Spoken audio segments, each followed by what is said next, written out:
Hello students, welcome all. बच्चों, जैसा कि आपको पता है कि हम क्वांटम मैकेनिकल मॉडल कवर कर चुके हैं। हमने उसमें क्वांटम नंबर पढ़े थे। क्वांटम नंबर एक कॉम्प्लेक्स टॉपिक है। मैं वीडियो अपलोड कर चुका हूँ, आप उसको देखो। उसमें कोई भी डाउट आता है, बड़ा टॉपिक है, पहली बार में इतनी जल्दी समझ नहीं आता, आप उसको प्रैक्टिस करो। एंड जो भी क्वेश्चन है आप कमेंट सेक्शन में उसमें वीडियो में लिखो। मैं जो भी क्वेश्चन होगा उसको बताने की कोशिश करूँगा, जो भी आपके डाउट होगा सारे। अगर कुछ नए वीडियो की भी जरूरत पड़ती है मैं उसको भी समझाऊँगा। अगर आप बहुत सारे डाउट भेजोगे तो मैं उसके साथ आपको एक नई वीडियो बना के दूंगा जहाँ पे आपके डाउट की क्लियरेंस होगी। ओके, अभी फ़िलहाल के लिए जब मैं ये कवर कर चुका हूँ कि मेरे को पता है प्रिंसिपल क्वांटम नंबर क्या है, मेरे को पता है अज़ीमुथल क्वांटम नंबर क्या है, मेरे को पता है स्पेन क्वांटम नंबर, मेरे को पता है मैग्नेटिक क्वांटम नंबर क्या है, उसके बीच में कैसे रिलेशन होते हैं, क्वांटम नंबर किस तरीके से समझा जाता है, ये सारी चीज़ें हम कवर कर चुके हैं। और कौन कौन से क्वांटम नंबर हमें किस किस चीज़ के बारे में बताते हैं, ऑर्बिटल के कौन सी इन्फॉर्मेशन देते हैं, वो सारी चीज़ें कवर कर चुके हैं। तो जैसा बच्चों कि लास्ट वीडियो में मैंने आपको शेप ऑफ एटॉमिक ऑर्बिटल का थोड़ा सा आइडिया दिया था कि कौन से किसका कैसा शेप होता है। इस वीडियो में थोड़ी टेक्निकलिटी में जाते हैं उसके कि कैसे ये चीज़ डिटरमाइन होती है। और मैं ये ज़रूर ध्यान रखूँगा कि मैं जो भी बता रहा हूँ क्लास 12th को ध्यान रख के बना रहा हूँ। मेरा कोई पर्पस नहीं यहाँ पे कि किसी एंट्रेंस के लिए, बिकॉज ये टॉपिक बहुत ज़्यादा कॉम्प्लेक्स है। फ़िलहाल मैं क्लास 12th को फोकस में रख के इस वीडियो को बना रहा हूँ। ध्यान से समझना क्या है। तो आपको पता है बच्चों कि आपने जब श्रोडिंगर वेव इक्वेशन पढ़ी तो आपको पता था वहाँ पे साई यूज़ करते हैं वेव फंक्शन के लिए। आपको ये भी बताया गया था बच्चों जो साई स्क्वायर जो होता है वो प्रोबेबिलिटी ऑफ फाइंडिंग इलेक्ट्रॉन बताता है। ठीक है, प्रोबेबिलिटी ऑफ फाइंडिंग इलेक्ट्रॉन के बारे में बताता है। ठीक है, और साई स्क्वायर सबसे पहले किसने बताया था साई स्क्वायर के बारे में? मैक्स बॉर्न ने। ठीक है, साइंटिस्ट थे, जर्मन साइंटिस्ट, जिन्होंने साई स्क्वायर के बताया Sai square is probability of finding electron. अब बच्चों देखो ध्यान से सुनना, मेरे पास न्यूक्लियस है। न्यूक्लियस से जब मैं दूर जाता हूँ तो मेरे को पता है वहाँ पे कहीं ऑर्बिटल हो सकते हैं, और ऑर्बिटल वो जगह होती है 3D में जहाँ पे probability of finding electron maximum होती है। तो हुआ क्या, उन्होंने क्या करा, आपको समझ आता है कि अब 1s का मतलब क्या होता है, आपको पता है कि 2s का क्या मतलब होता है। तो दैट मीन्स 1s का मतलब होता है फर्स्ट शेल का s। ओके, एंड अगर 2s का मतलब होता है तो सेकंड शेल का s। तो आपको पता है कि प्रिंसिपल क्वांटम नंबर शेल के बारे में बताता है, azimuthal quantum number sub shell के बारे में बताता है, magnetic quantum number actually orbital की ओरिएंटेशन के बारे में बताता है, स्पिन क्वांटम नंबर उसके डायरेक्शन के बारे में, क्लॉकवाइज एंटी क्लॉकवाइज रोटेशन है उसके बारे में बताता है। तो हुआ क्या, एक ग्राफ प्लॉट किया गया किसके बीच में बच्चों? साई स्क्वायर एंड रेडियस के बीच में। रेडियस नैनोमीटर में ले लो। Psi square is probability. अब रेडियस 0 है तो दैट मीन्स आप सेंटर के न्यूक्लियस पे हो, और जैसे ही आप उससे दूर जा रहे हो आप ये चेक करना चाहते हैं कि प्रोबेबिलिटी ऑफ फाइंडिंग इलेक्ट्रॉन किस तरीके से वेरी करता है। ये दो ग्राफ है 1s और 2s के लिए। ठीक है, तो होता क्या बच्चों, 1s के लिए तो ये ड्रास्टिकली ड्रॉप होता है और फिर ख़त्म हो जाता है। ठीक है, लेकिन अगर ये ग्राफ आप 2s के लिए बनाते हो तो ड्रास्टिकली ड्रॉप होता है, 0 को टच करता है, थोड़ा सा ऊपर बढ़ता है, फिर वापस 0 चला जाता है। दैट मीन्स फिर ये ख़त्म हो जाता है। अब क्वेश्चन ये है कि जब आप Sai square that means probability of finding electron in 1s and probability of finding electron in 2s के ग्राफ प्लॉट कर रहे हो तो आपको पता है कि 1s पहले होगा, 2s बाद में होगा, है ना। ये अगर मैं बोर मॉडल से कैलकुलेट करूँ तो आप इसको इस तरीके से समझोगे, फर्स्ट ऑर्बिट के पास, ये दूसरा आपके सेकेंड ऑर्बिट के पास हो गया। तो ये क्या कर रहा है, देखो जैसे जैसे मैं न्यूक्लियस से दूर जाता जा रहा हूँ, जो 1s में इलेक्ट्रॉन फाइंड करने की प्रोबेबिलिटी वो ड्रास्टिकली गिर रहा है, क्योंकि 1s न्यूक्लियस के पास होगा। एक बार आपने वो रीजन क्रॉस कर लिया तो फिर 1s का इलेक्ट्रॉन कहीं पे भी नहीं मिलेगा आपको। ठीक है, तो प्रोबेबिलिटी लगभग 0 हो जाएगी। और सिमिलरली 2s की बात करोगे तो प्रोबेबिलिटी ऑफ फाइंडिंग इलेक्ट्रॉन गिरती जाएगी जैसे न्यूक्लियस से पास आओगे, फिर 0 को टच करेगी। जो आपका फर्स्ट सेल और सेकंड सेल के बीच का स्पेस होगा वहाँ पे 0 को रिड्यूस कर जाएगी, एंड वापस जब सेकंड सेल को अप्रोच करोगे तो अगेन उसकी प्रोबेबिलिटी बढ़ेगी फाइंड होने की उस इलेक्ट्रॉन की। ठीक है, एंड देन उसके बाद एक बार सेकंड सेल के बाद आगे चले गए तो इसका मतलब उसका रेडियस बढ़ाने पे 2s का इलेक्ट्रॉन फाइंड करने की प्रोबेबिलिटी लगभग ख़त्म हो जाती है। ठीक है। तो इस ग्राफ से मेरे को ये पता चलता है, ये ग्राफ बेसिकली ये बता रहा है कि रेडियस के साथ किस तरीके से probability of finding electron change होता है। अगर आप 3s की बात करोगे तो थर्ड शेल के पास आने फिर से थोड़ा सा स्पाइक आएगा, फिर वो बंद हो जाएगा। तो दैट मीन्स कौन से शेल में कौन सा इलेक्ट्रॉन मिल सकता है, जहाँ पे भी आपको साई स्क्वायर की वैल्यू ऊपर जाती हुई दिखेगी, दैट मीन्स प्रोबेबिलिटी बढ़ रही है वहाँ पे उस इलेक्ट्रॉन को मिलने की। बिकॉज ये कोई फिक्स नहीं है कि इलेक्ट्रॉन कहाँ पे मिलेगा, हम खाली प्रोबेबिलिटी की बात कर रहे हैं, साई स्क्वायर की, कहाँ पे मिलने की प्रोबेबिलिटी ज़्यादा है।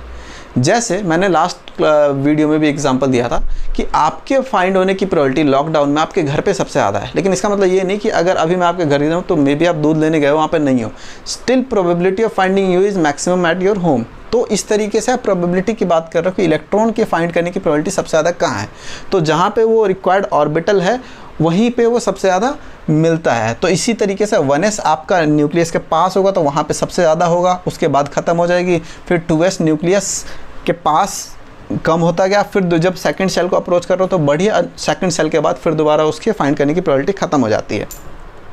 तो इस चीज़ को हमेशा ध्यान रखना। अब ये जो पॉइंट आया ना बच्चों, जहाँ पे फाइंड करने की प्रोबेबिलिटी 0 हो गई, इसको क्या बोलते हो बच्चों, नोडल सरफेस या नोड्स। इसको क्या बोलते हो, नोडल सरफेस या नोड्स।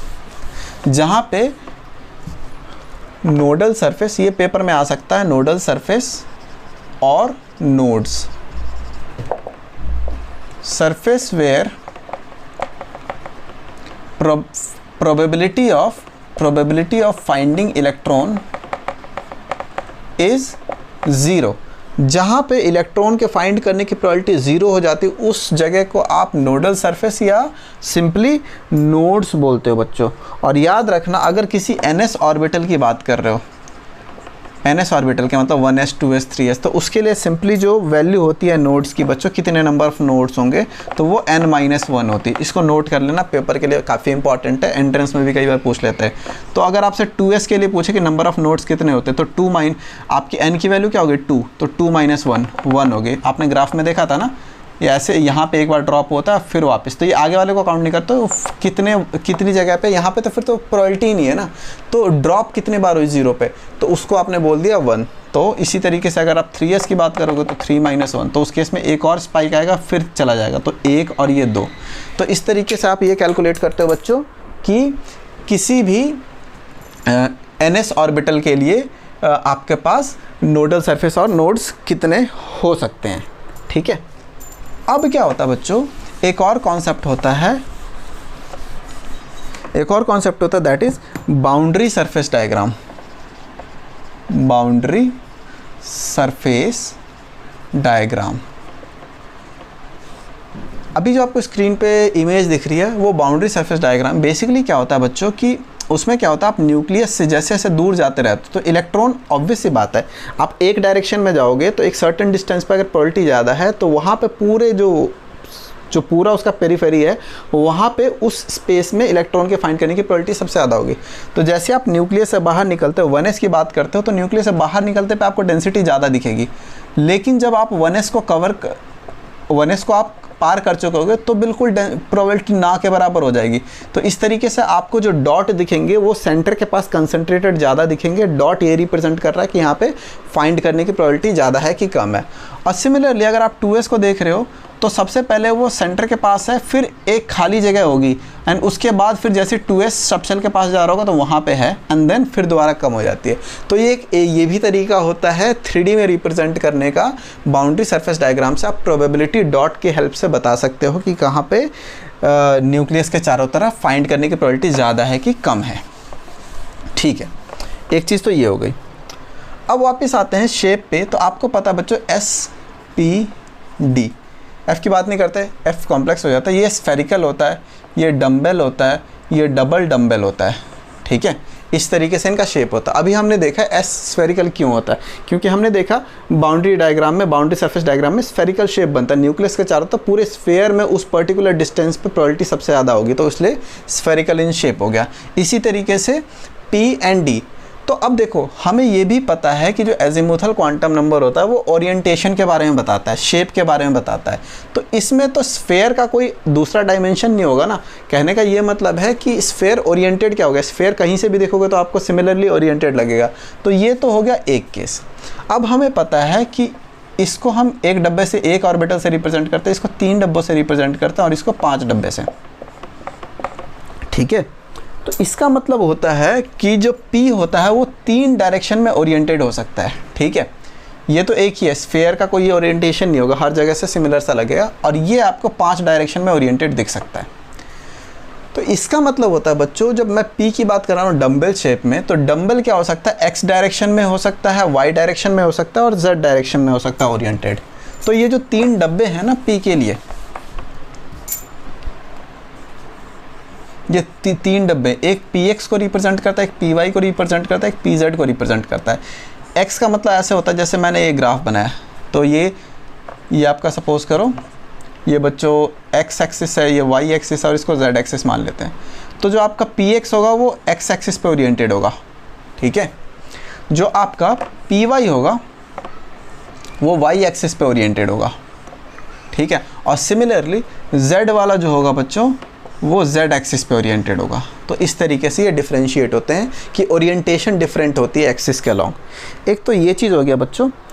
और अगर मैं d की बात करूं, इसको नोट कर लेना, और अगर मैं D की बात करूं तो D में हमें पता है 5 है ना। तो 5 में क्या होता है बच्चों, डबल डंबल होता है। अब इसकी ओरिएंटेशन क्या हो सकती है, इसकी ओरिएंटेशन फिर दोबारा बच्चों थोड़ा सा कॉम्प्लेक्स होगा बनाना। डबल डंबल है, एक ऐसे है एक ऐसे है। ठीक है, ये एक है। तो अब सपोज करो कि ये मेरा z एक्सिस है, ये y एक्सिस है और ये x एक्सिस है। तो मेरा जो ये ऑर्बिटल है वो xy प्लेन पे है, xy प्लेन पे है, z पे कुछ भी नहीं है। तो इसको मैं बोलता हूँ dxy। तो इसी तरीके से इसके बच्चों 5 बनते हैं, that is dxy, dxz, dyz, dx square y square and dz square. ठीक है, तो बहुत टेक्निकलिटी में नहीं घुसना आपको, बस इतना पता होना चाहिए कि 5 जो ऑर्बिटल होते हैं, जो 5 अलग अलग ऑर्बिटल होते हैं, जिसमें उसमें क्या क्या ओरिएंटेशन होती है और किस किस तरीके से उसको किस किस नाम से रिप्रेजेंट करते हैं। तो अगर खाली आपको ये कॉन्सेप्ट पता है कि शेप क्या होता है, इंडिविजुअल ऑर्बिटल, एस में तो कुछ भी नहीं हुआ, पी में X Y Z and Z में X Y X Z Y Z X square Y square Z square, इस तरीके से रिप्रेजेंट करते हैं। तो 12th के लिए आपके लिए मोर देन इनफ है। जो भी क्वेश्चन आएगा, मैं जब एक्सरसाइज का क्वेश्चन सॉल्व कराऊंगा, जो भी इस तरीके के क्वेश्चन आएंगे you will be able to understand. तो फॉर टाइम बिंग आपको इतना ध्यान रखना है, इसको ध्यान रखना है, याद रखना है इसको कि क्या होता है एक्स और वाई के लिए इनके नाम क्या होते हैं, यही आपके लिए फ़िलहाल इंपॉर्टेंट है। एक लास्ट क्वेश्चन जो कई बार एंट्रेंस एग्जाम में पूछा जाता है नोट्स के बारे में। अभी हमने एनएस के नोट्स के बारे में पढ़े थे। अगर इन जनरल मैं बात करूं तो नोट्स बच्चों होता है n-1। कोई भी आपको ऑर्बिटल दे दिया जाए, 3D 2D 5D कुछ भी दे दिया जाए, उसके लिए अगर नोट्स पूछा जाए तो n-1 कर दो, वो नोट्स होता है। लेकिन जो नोट्स होता है ना बच्चों, वो 2 होता है। नोट्स हमेशा radial node and angular node का सम होता है। ठीक है, अब जो रेडियल नोड होता है ना, रेडियल नोड, इसका फॉर्मूला होता है बच्चों L, सिंपल L। और जो एंगुलर नोड होता है वो होता है n-l-1। तो ध्यान से देखो, इन दोनों को प्लस करूंगा तो L से L कट जाएगा, n-1 बच जाएगा। तो कई बार क्या होता है, आपको सीधे दे देगा 4p, पूछेगा आपसे इसके रेडियल नोड और एंगुलर नोड बताओ। तो रेडियल नोड कैसे पता करूंगा, L की वैल्यू, P के लिए L की वैल्यू क्या होती है, 1 होती है, आपको पता ना। S के लिए 0, P के लिए 1, D के लिए 2। तो इसका रेडियल नोड कितना हो गया बच्चों, 1 हो गया। और अगर एंगुलर नोड पूछा जाए आपसे तो वो कितना हो जाएगा, n-l-1। तो 4 - 1 - 1 2, और टोटल नंबर ऑफ नोड्स कितने हो जाएंगे, 2 + 1 3, जो डायरेक्टली आप n-1 से कैलकुलेट कर सकते हैं। तो 4 - 1।